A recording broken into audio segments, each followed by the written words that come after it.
नमस्कार दोस्तों, आप सभी का धर्म दर्शन की कक्षा में पुनः स्वागत है।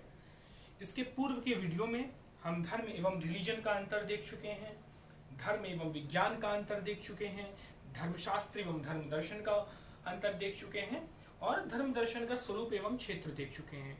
इसके पूर्व मैंने रिलीजन और मॉरलिटी के अंतर को समझाया था। वह अंतर उदाहरणों के माध्यम से था और संकल्पनाओं के माध्यम से था। आज हम धर्म दार्शनिकों के दृष्टिकोण को रिलीजन और नैतिकता के संदर्भ में देखेंगे। वैसे यह जो दार्शनिक हैं वो अपनी बात को बड़े कठिनता पूर्वक रखते हैं, लेकिन मैं इसे सरलता से समझाने का प्रयास करूंगा। आज हम 8 दार्शनिकों को लेने वाले हैं: Auguste Comte, Herbert Spencer, John Dewey, John Hospers, R B Braithwaite, George Galloway, Matthew Arnold और एम.के. गांधी, मोहनदास करमचंद गांधी जी को लेंगे। हम देखिए, मैं बताना चाहता हूं कि धर्म दार्शनिक या कोई भी दार्शनिक जब किसी विषय पर अपना मत प्रकट करता है तो वो कुछ तर्कों का सहारा लेता है, कुछ बात को मानता है और तर्क के माध्यम से, बुद्धि के माध्यम से अपने सिद्ध करता है। जरूरी नहीं कि वह बात जो कह रहा है वही सही है, क्योंकि उसका विरोधी दार्शनिक आता है और उसकी बात का खंडन कर देता है। इसलिए यहाँ हमको घबराने की या परेशान होने की जरूरत नहीं है कि एक बार यह बात कही जा रही है और दूसरी बात उसके विरोधी बात कही जा रही है, इसलिए हमें परेशान होने की आवश्यकता नहीं है। दोस्तों, मैं फिर बता दूं कि हम रिलीजन और मॉरलिटी की चर्चा कर रहे हैं, हम धर्म और नैतिकता की चर्चा नहीं कर रहे हैं। वो हम अगली क्लास में करेंगे। जैसा कि आप सभी जानते हैं कि धर्म एक बहुत ही व्यापक अवधारणा है, उसके अंतर्गत रिलीजन के पहलू भी आते हैं। आपने धर्म के बारे में अध्ययन किया ही है और क्लासेस भी हुई हैं। तो धर्म क्या होता है, मैं थोड़ा सा रिवीजन करता हूँ हल्के में कि धर्म जिसे धारण किया जाए वह धर्म है, जो धारण करे वह धर्म है। आपने पढ़ा होगा, कभी कर्तव्य बताया, कभी दायित्व बताया, कभी सद्गुण बताया, कभी पशु और मनुष्य को जो बीच अंतर खड़ा करता है उसे धर्म बताया, कभी अभ्युदय कभी लौकिक उन्नति करने वाला और आत्मिक उन्नति दोनों करने वाला जो है उसे धर्म बताया गया। लेकिन आज मैं आपके सामने, और कभी विश्व की नैतिक व्यवस्था को धर्म कहा गया, रित से जोड़ा गया, यूनिवर्सल ऑर्डर बताया गया, यूनिवर्सल कोड ऑफ कंडक्ट बताया गया, यूनिवर्सल लॉ बताया गया। लेकिन आज मैं आपके सामने धर्म की एक नई बात रखता हूं।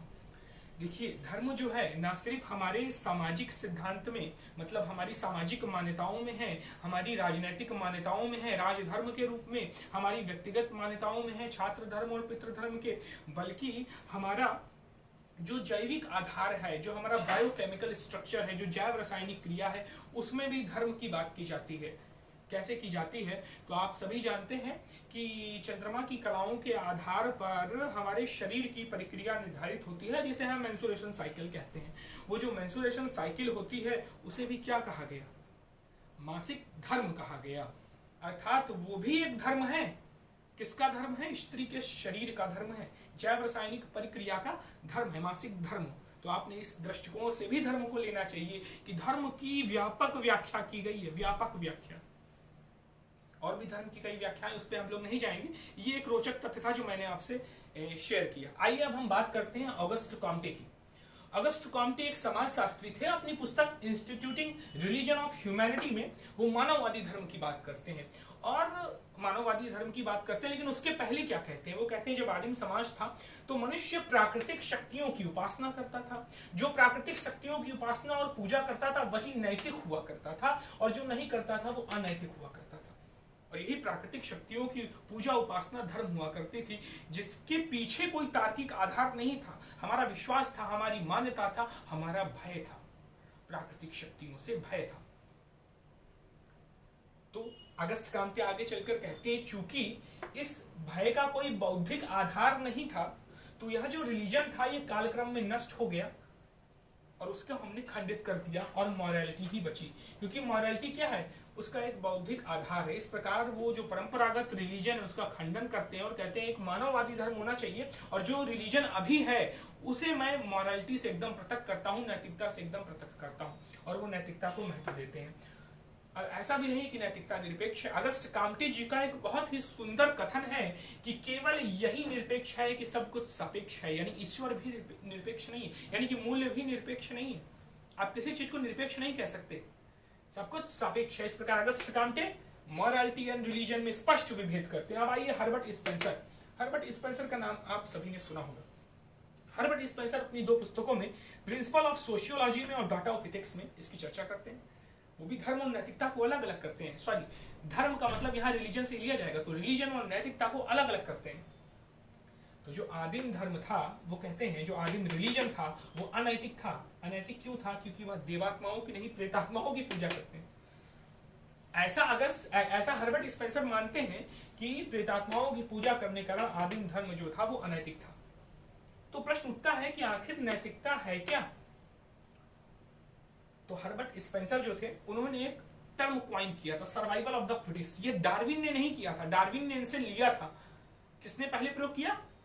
हर्बर्ट स्पेंसर ने। हर्बर्ट स्पेंसर क्या कहते हैं कि जिस प्रकार जैविक विकास होता है उसी प्रकार नैतिकता की भी व्याख्या की जा सकती है। तो जैविक विकास क्या होता है? तो इसे कहते हैं कि सरलता से जटिलता की ओर बढ़ना, सरलता से जटिलता की ओर बढ़ना, एकता से अनेकता की ओर बढ़ना, अव्यवस्था से व्यवस्था की ओर बढ़ना, हमारे आंतरिक पहलू और भौतिक पहलू के बीच संतुलन होना, ये विकास का लक्षण है।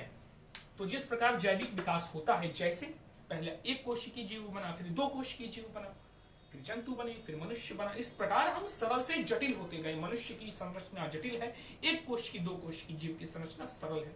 तो सरलता से जटिलता की ओर बढ़े तो जैविक विकास हुआ, एकता से अनेकता की ओर बढ़े। तितली की 1 प्रजाति है कि 1000 प्रजाति? हजारों प्रजातियां हैं तितली की। इसी प्रकार एक एक पौधों की 1000 प्रजातियां हैं, एक एक जंतुओं की 1000 प्रजातियां, एक एक मकड़ी की 1000 प्रजातियां।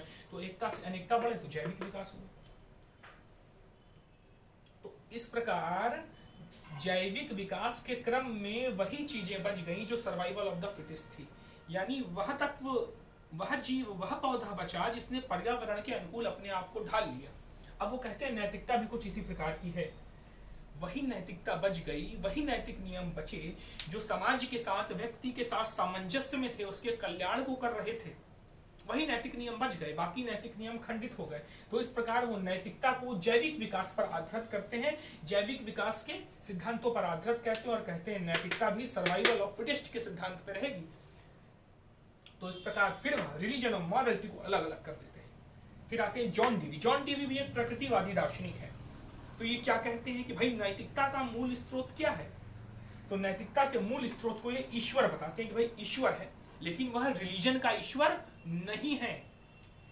ऐसा ईश्वर नहीं है जो अति प्राकृतिक है, जो इस प्रकृति में ना रहता है, कहीं अति प्राकृतिक अवस्था में रहता है, ऐसा ईश्वर नहीं है। वो व्यक्तित्वपूर्ण ईश्वर भी ऐसा ईश्वर नहीं है जो नैतिकता का स्रोत। वह आदि कारण भी नहीं है कि जो सृष्टि का आदि कारण है, ऐसा ईश्वर को जॉन डीवी नहीं मानते। जॉन डीवी ना तो अति प्राकृतिक ईश्वर को मानते हैं, ना व्यक्तित्वपूर्ण ईश्वर को मानते हैं, और ना आदि कारण ईश्वर को मानते हैं। तो प्रश्न उठता है कैसे ईश्वर को मानते हैं जॉन डीवी? तो जॉन डीवी कहते हैं कि ईश्वर जो है वो आदर्शात्मक मूल्य है। आदर्शात्मक मूल्य मतलब क्या? आदर्शात्मक मूल्य मतलब आपको अपने जीवन में जो कुछ भी प्राप्त करना है, अपने सुख शांति लाभ के लिए, उसे हम आदर्श के रूप में स्वीकार करते हैं, और वो आदर्शात्मक मूल्य होता है। अब देखिए, जो आदर्श होगा उसे प्राप्त करना होगा, जो आदर्श होगा उसे प्राप्त करना होगा। तो यदि हम ईश्वर को आदि कारण मान ले तो वो पहले से प्राप्त है। तो आदि कारण मानना और आदर्श मानना दोनों में आत्म विरोध होगा, इसलिए आदर्शात्मक मूल्य मानना ही सही होगा और आदि कारण का खंडन हो जाएगा। अब देखिए, आदर्शात्मक मूल्य क्या है? उसे प्राप्त करना होगा ना। जब प्राप्त करेंगे तो वो क्या हो गया? वो परिणाम होगा। तो इस प्रकार ईश्वर क्या होगा? वो परिणाम होगा, और वो हमारी अनुभूति पर आधारित होगा। अब वो दो टर्म लेते हैं, एक रिलीजन और एक व्यक्ति का रिलीजियस होना। तो अगर रिलीजन की सत्ता है, रिलीजन की संकल्पना है, तो उसके लिए व्यक्तित्वपूर्ण ईश्वर आवश्यक होगा। व्यक्तित्वपूर्ण ईश्वर आवश्यक होगा। क्यों होगा? क्योंकि वह पूजा का विषय बन सकता है, आराधना का विषय बन सकता है। अगर व्यक्तित्वपूर्ण ईश्वर नहीं होगा तो आप पूजा किसकी करोगे? आप आराधना किसकी करोगे? ऐसा कौन कह रहा है? जॉन डीवी कह रहे हैं। तो वो व्यक्तित्वपूर्ण ईश्वर का खंडन करते हैं, लेकिन कहते हैं कि व्यक्ति को रिलीजियस होने के लिए, रिलीजियस पर्सन बनने के लिए आचरण की आवश्यकता होती है। इसलिए व्यक्ति रिलीजियस हो सकता है। कब हो सकता है? जब उसका आचरण जो है वो आदर्शात्मक मूल्य की ओर बढ़े। और फिर वो कहते हैं कि जो धार्मिक मूल्य होते हैं वो प्राकृतिक अनुभूति से मिल सकते हैं, लेकिन यदि आप अतीन्द्रिय सत्ता मान लोगे, अति प्राकृतिक सत्ता मान लोगे, तो ये हमारी प्राकृतिक अनुभूति में बाधा उत्पन्न करेगा। इसलिए जॉन डीवी ऐसे ईश्वर को मानते हैं जो आदर्शात्मक मूल्य है, और उसे ही नैतिकता का मूल स्रोत मानते हैं। तो ये मॉरलिटी और रिलीजन में स्पष्ट विभेद करते हैं। मॉरलिटी को आदर्शात्मक मूल्य मान लिया, मॉरलिटी को नैतिकता का मूल स्रोत क्या माना? आदर्शात्मक मूल्य। अब आप उसे ईश्वर कह दीजिए तो कह दीजिए, लेकिन ईश्वर तो अति प्राकृतिक व्यक्तित्वपूर्ण आदि कारण होता है, तो उसका ये खंडन कर देते हैं। फिर आते हैं जॉन हॉस्पर्स। जॉन हॉस्पर्स क्या कहते हैं कि यदि नैतिकता यदि रिलीजन पर आधारित कर दी जाए, नैतिकता को यदि रिलीजन पर आधारित कर दी जाए तो रिलीजन का भी पतन हो जाएगा और नैतिकता का भी पतन हो जाएगा, मॉरलिटी भी खत्म हो जाएगी और रिलीजन भी खत्म हो जाएगा, दोनों का पतन हो जाएगा। तो अभी तक आपने जो 4 व्याख्याएं देखी, अगस्ट काम्टे की, हर्बर्ट स्पेंसर की, जॉन डीवी की और जॉन हॉस्पर्स की, प्रकृतिवादी व्याख्या है, कहीं ना कहीं प्रकृतिवाद से प्रभावित है। लेकिन अब हम इसका विरोधी विचार देखने जा रहे हैं। अब आगे की जो 4 दार्शनिक है उसका विरोधी विचार प्रस्तुत करेंगे रिलीजन और मॉरलिटी को लेकर। आइए देखते हैं क्या विचार प्रस्तुत करते हैं। अब देखिए आरबी ब्रथवर्ट आएंगे। आरबी ब्रथवर्ट क्या कहेंगे? अब देखिए अभी तक यहाँ पे रिलीजन और मॉरलिटी का कोई संबंध नहीं माना गया है, कोई संबंध नहीं माना गया, अलग अलग कर दिया गया है अब तक जो 4 दार्शनिक आप लोगों ने देखे। लेकिन अब देखिए आरबी ब्रथवर्ट क्या कह रहे हैं। आरबी ब्रथवर्ट कह रहे हैं कि रिलीजन बिना मॉरलिटी के संभव नहीं है, यानी यदि रिलीजन का अस्तित्व होगा तो मॉरलिटी का अस्तित्व भी आपको मानना पड़ेगा।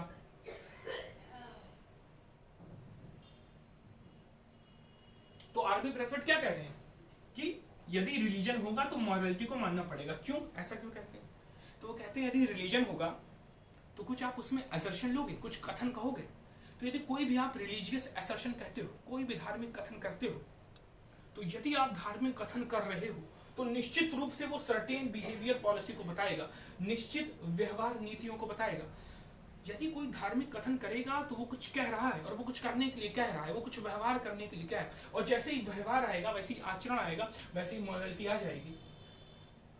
तो रिलीजन बिना मॉरलिटी के संभव ही नहीं है। क्यों? क्योंकि कोई भी आप रिलीजियस असर्शन करोगे, कोई भी रिलीजियस कथन कहोगे तो वो बिहेवियर करना, कुछ ना कुछ व्यवहार करना पड़ेगा और व्यवहार का संबंध नैतिकता से आ जाएगा। ऐसा कौन कह रहा है? आरबी ब्रथवर्ट कह रहे हैं। क्या कर रहे हैं? रिलीजन और नैतिकता में, रिलीजन और मॉरलिटी में संबंध स्थापित कर रहे हैं। ये इनका मत है। इस मत को हमें समझना है, इस तर्क को हमें समझना है। क्या सत्य है, क्या असत्य है, यह अभी तक खोजा नहीं जा सका है, लेकिन तर्कों के माध्यम से स्पष्टीकरण किया जा सकता है। हमने आपसे क्या बताया था धर्म दर्शन के स्वरूप वाले लेक्चर में? क्या बताया था कि धर्म दर्शन का स्वरूप है कि धार्मिक संपत्तियों का स्पष्टीकरण करना और क्रिटिकल इवैल्यूएशन करना। हम लोग क्या कह रहे हैं? हम लोग क्रिटिकल इवैल्यूएशन कर रहे हैं, स्पष्टीकरण कर रहे हैं कि अगस्त काम्टे ऐसा कहते हैं तो आरबी ब्रथवर्ट ऐसा कहते हैं। Auguste Comte, Herbert Spencer, John Dewey और जॉन हॉस्पर्स एक मत दे रहे हैं, तो उसका विरोधी विचार जो है हमको आरबी ब्रथवर्ट के सिद्धांत में मिल रहा है। तो ये क्या कहते हैं कि रिलीजन बिना मॉरलिटी के संभव नहीं है, उसके लिए ये एक तर्क दे देते हैं। अब जॉर्ज गैल्वे आते हैं, और जॉर्ज गैल्वे तो इससे एक कदम आगे बढ़कर दूसरी बात कहते हैं, बड़ी मजेदार बात कहते हैं। वो अपनी पुस्तक फिलॉसफी ऑफ रिलीजन में कहते हैं कि रिलीजन और मॉरलिटी में पूरकता का संबंध होता है। पूरकता का संबंध यानी रिलीजन के लिए मॉरलिटी आवश्यक, मॉरलिटी के लिए रिलीजन आवश्यक। अभी तक हमने देखा कि रिलीजन के लिए ही मॉरलिटी आवश्यक थी, और जॉर्ज गैल्वे क्या कहते हैं कि रिलीजन के लिए मॉरलिटी आवश्यक, मॉरलिटी के लिए रिलीजन आवश्यक। अब इसके लिए जो तर्क देते हैं वो महत्वपूर्ण है, हमें वो समझना है। तो क्या तर्क देते हैं? वो कहते हैं मॉरलिटी के लिए रिलीजन आवश्यक है। क्यों? क्योंकि मॉरलिटी नैतिकता 2 प्रश्नों का उत्तर नहीं दे सकती। अब कौन से 2 प्रश्न हैं जिनका उत्तर मॉरलिटी नहीं दे सकती? तो वो कहते हैं कि मूल्यों की शाश्वतता की व्याख्या और परम शुभ के संप्रत्यय की व्याख्या मॉरलिटी अपने आप में नहीं कर सकती है। अर्थात व्यक्ति नैतिक आचरण करता है और कुछ मूल्यों को स्वीकार करता है। वो कहता है सदा सत्य बोलना चाहिए, ईमानदारी का पालन करना चाहिए और सद्गुणों की बात करता है, साहसी होना चाहिए, आदि आदि। लेकिन यदि वह मूल्य शाश्वत नहीं है, यदि वह मूल्य उत्पन्न और विनष्ट हो जाते हैं, तो इसका मतलब आज सत्यता आवश्यक है, कल नहीं रहेगी। आज ईमानदारी आवश्यक है, कल नहीं रहेगी।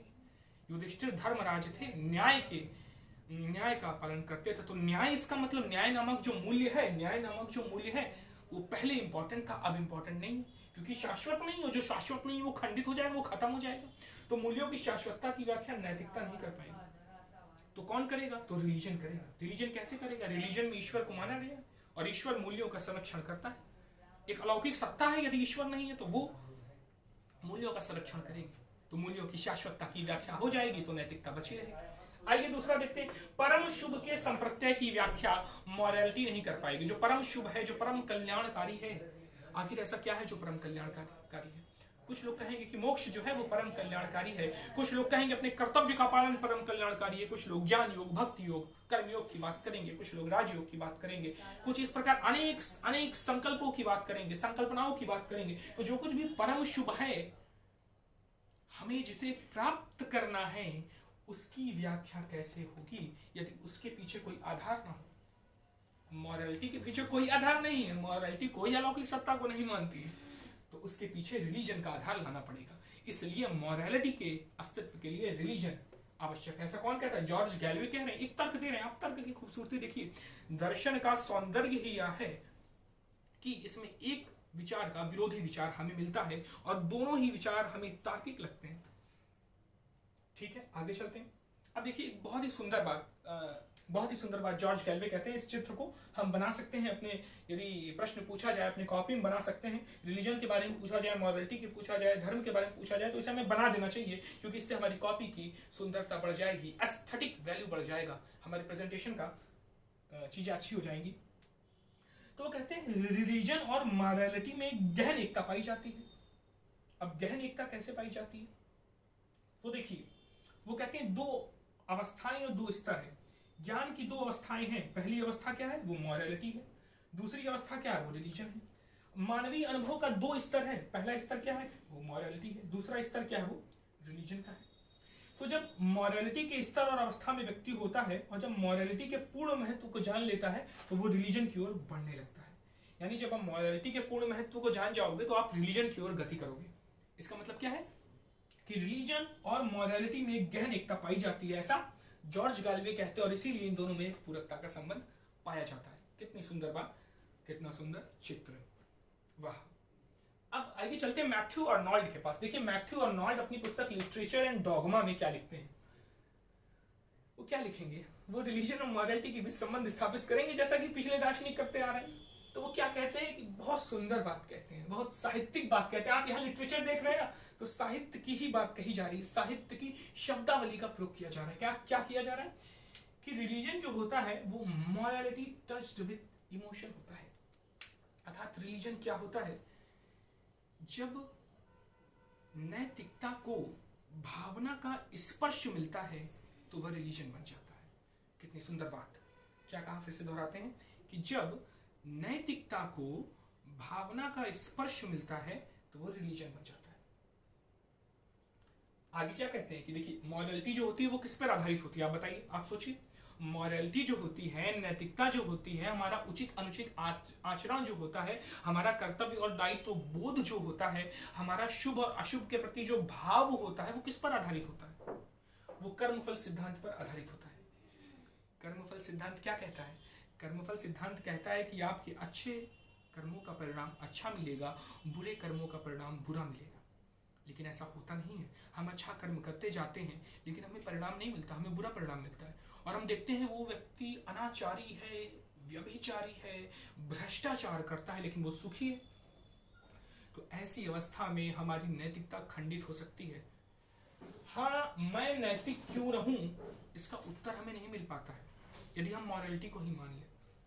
लेकिन जब मॉरलिटी को रिलीजन का सहारा मिलता है, उसे भावना स्पर्श करती है, तो वह व्यक्ति क्या भावना बनाता है? वो कहता है कि मैं ऐसी भावना करता हूं कि एक ईश्वर है, वो न्याय प्रिय है और वो मेरे अच्छे कर्मों का फल मुझे अच्छा देगा, और जिसने बुरा किया उसका बुरा फल देगा। भले अभी ना दे रहा हो लेकिन समय के कुछ समय बाद देगा। तो उसके मन में ऐसा भाव जम जाता है और वो नैतिक रह जाता है। इसलिए मैं नैतिक क्यों रहूं, इसका उत्तर हमें तभी मिलता है जब religion morality test with emotion होता है, जब मॉरलिटी में इमोशन का भाव आता है। कितनी सुंदर बात मैथ्यू अर्नोल्ड कहते हैं, लिटरेचर के हैं ये मैथ्यू अर्नोल्ड। और मैं आपको बता दूं कि दार्शनिक होने के लिए साहित्य बोध होना बहुत आवश्यक है, सौंदर्य बोध होना बहुत आवश्यक है।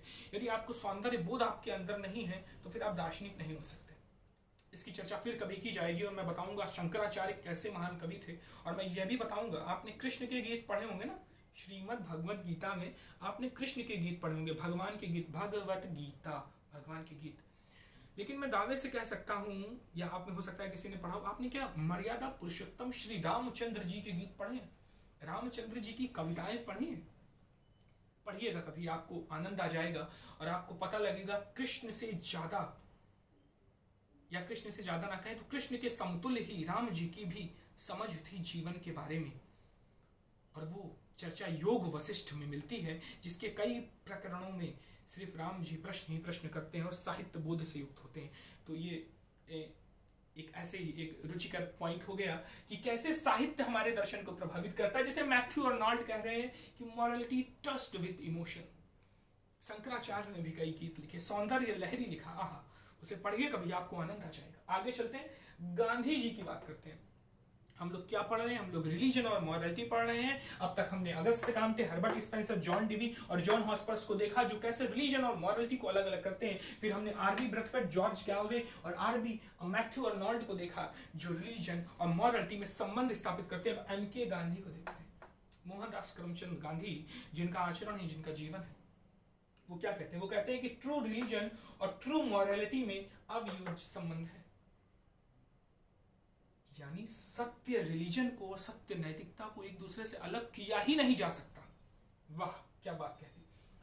वो कहते हैं कि ट्रू रिलीजन जो है और ट्रू मॉरलिटी कैसा है? तो कहते हैं मॉरलिटी जो है वो बीज के समान है, बीज के समान, उसे रिलीजन का जल देते रहना चाहिए। आगे चलते हैं, वो कहते हैं यदि नैतिकता को समाप्त कर दीजिए तो रिलीजन समाप्त हो जाएगा। आप चाहे जैसा रिलीजन बना लीजिए, लेकिन यदि उसमें मानव आचरण अच्छा नहीं है तो वो रिलीजन समाप्त। नैतिकता समाप्त तो रिलीजन समाप्त। कौन कह रहा है? गांधी कह रहे हैं। आगे चलते हैं, वो कहते हैं जो मॉरलिटी है, जो इथिक्स है, जो रिलीजन है, ये तीनों परिवर्तनीय पद है, एक की जगह दूसरे का प्रयोग कर सकते हैं। रिलीजन की जगह मॉरलिटी कर दे, मॉरलिटी की जगह इथिक्स का कर दे, इथिक्स की जगह रिलीजन का कर दे। तो देखिए, ये रिलीजन की अपनी व्याख्या कर रहे हैं, ये महान पुरुष हैं, अपनी अपनी व्याख्या कर सकते हैं। गैलवे अलग कर रहे हैं, गांधी अलग कह रहे हैं। तो गांधी आगे क्या कहते हैं? गांधी कहते हैं कि जैसे जैसे मैं अपने मन को पवित्र करता जा रहा हूं, इंटरनल प्यूरिफिकेशन करता जा रहा हूं, आंतरिक शुद्धि करते जा रहा हूं, वैसे मेरा आचरण व्यवस्थित होता जा रहा है, गुड कंडक्ट, और वैसे ही मैं ईश्वर के समीप पहुंचता जा रहा हूं। इसका मतलब मैं नैतिक आचरण कर रहा हूं तो मुझे ईश्वर मिल रहा है। ईश्वर किसका भाग? रिलीजन का भाग। तो नैतिकता और रिलीजन कनेक्ट हो गया। तो इस प्रकार दोस्तों हमने देखा कि रिलीजन और मॉरलिटी पे विभिन्न धर्म दार्शनिक कैसा मत देते हैं। आप भी अपना नया मत दे सकते हैं, कोशिश कीजिए आप भी कोई नया मत दीजिए, लेकिन फिर भी इनका अध्ययन करना आवश्यक था, इसलिए हमने इनका अध्ययन किया। तो मैं आशा करता हूं कि आप लोगों को रिलीजन और मॉरलिटी के पहले वाला जो लेक्चर दिया था उसमें उसकी अवधारणात्मक समझ बन गई होगी, और इस लेक्चर में आपको 8 धर्म दार्शनिकों के माध्यम से रिलीजन और मॉरलिटी के अलग अलग एस्पेक्ट पता लग गए होंगे कि कैसे किसी चीज की व्याख्या करनी चाहिए। धन्यवाद।